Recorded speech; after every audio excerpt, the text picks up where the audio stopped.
বক্তব্য তো শুনেছেন, আরো শুনবেন, অনেক কথা শুনবেন। তার কারণ এখন শোনার সময় এসেছে। এখন আর কেউ নেই টেবিল থেকে কোরআন শরীফ সহ ছুঁড়ে ফেলে দেয়।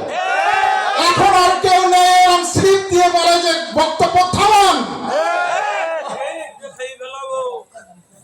মহান আল্লাহর রহমত এসেছে এই বাংলার জমিনে। আল্লাহ একতরফা অশান্তিতে কাউকে রাখে না।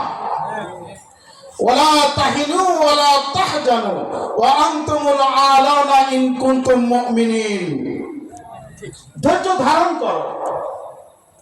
এই পাল্টাপাল্টি প্রবণতা আছে। জয়ের পরে পরাজয়, বিজয়ের পরে পরাজয়, আবার পরাজয়ের পরে বিজয়, এটা আছে না? আছে। নাভারণ ইউনিয়নে এমনও দিন ছিল যেদিন রাতের পর রাত আপনাদেরকে বাহিরে শুতে হয়েছে অন্যের বাড়িতে। এখনো তাড়া শুরু হয়নি।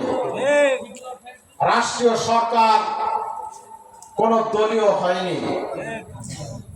তারপরেও যারা রাতের পর রাত মানুষকে অনিষ্ট করেছে, আমরা তাকাই আর না তাকাই তাদের হৃদকম্পন শুরু হয়েছে। তবে আপনারা শুনে নেন, আমাদের হৃদয় অনেক কোমল, তাই তো নাকি? অনেক কোমল।